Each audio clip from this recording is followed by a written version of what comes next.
Welcome back, grade 9s. In this session, we're going to look at determining the equilibrium point in the market. Now, what is the equilibrium point? In short, in the market, the equilibrium point is where supply is equal to demand. So, in other words, the number of products supplied to the market is equal to the number of products demanded by the client or the consumer. So, I'm back with my Twiggles chips. And let's quickly see over there on the board. I've just drawn up now a combination of the supply schedule and the demand schedule that we've discussed in the previous session. So let's just have a look. I've got 6 Rand, 5 Rand and 4 Rand. And then if we look at the supply schedule first, at 6 Rand, and the supplier, I as the teacher was happy to supply 30 packets of chips to the class. At 5 Rand, I was only prepared to supply 20 packets of chips. And at 4 Rand, 10 packets of chips. So that is our supply schedule. On the other side, or next to that, we have the demand schedule. So this is now how many students were prepared to buy a packet of chips at a specific price. So at 6 Rand, only 10 students said that they are willing to pay 6 Rand for that packet of chips because they are really hungry and they like the Twiggles. At 5 Rand, we had some more. 20 students said, yes, that's a good price. I'm prepared to pay 5 Rand for a packet of chips.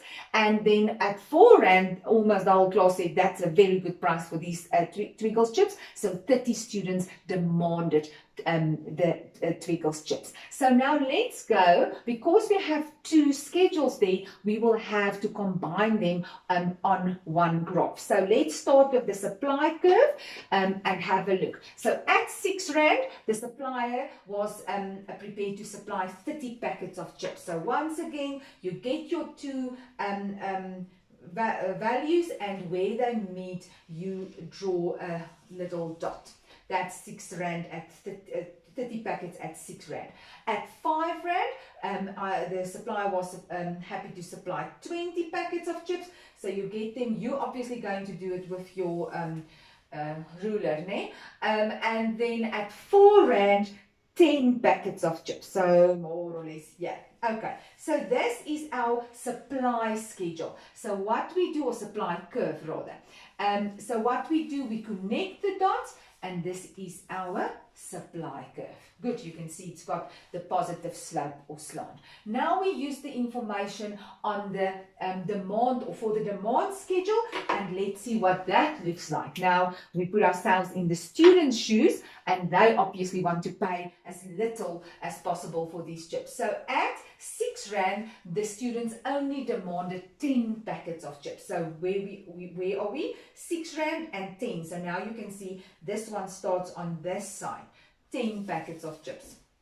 Good. At 5 Rand, 20 students said they wanted to buy the packet of chips. So at 5 Rand, 20. And can you see there they connect over the supply curve? And at 4 Rand, lots of students said they wanted to buy the packet of chips, 30 of them. So it's more or less, yeah, over there. Okay, right. Good. So now we've plotted the values of the demand curve on the graph. So what we do is we combine, and this is then my demand curve. Okay, so now in fact, grade 9, you've already seen where the equilibrium point is. The equilibrium point is where supply and demand is exactly the same. The point is exactly the same. In other words, we can say that there is no surplus or deficit in the market with regards to product supply at the equilibrium point. We can say that's exactly at the point where the number of products supplied meet the number of products demanded. So where is our equilibrium point? And we normally indicate that with an E. If I ask you to explain to me what is the equilibrium point of this on this graph, then it would be 20 packets of chips at 5 Rand each, and that is our equilibrium point. If you look at the schedule that was given, you can clearly see that at 6 Rand there was a surplus of 20 products.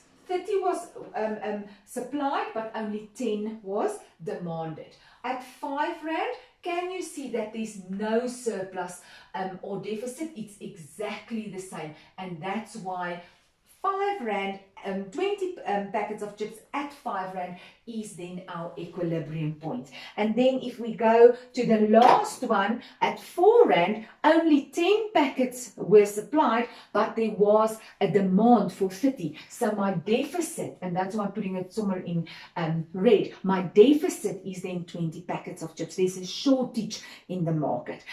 So from what we've seen now, you must be able to determine the equilibrium point. So I can either give you a schedule where I indicate supply and demand and ask you to draw the supply curve and the demand curve and then determine where the equilibrium point is. But guys, you can see that very, very clearly. Even if you don't have this, from your schedule, you can very easily see where is your equilibrium point. Now, 20 packets of chips at 5 rand. Now also we know that this is not as easy in real life, in the real market, because who's counting and whatnot. But this is just an illustration to tell you and to show you what equilibrium point looks like and how we can determine it if we are given a set of data or information. I really hope that this helped you, and I know that you'll be able to determine the equilibrium point if that comes up in a question.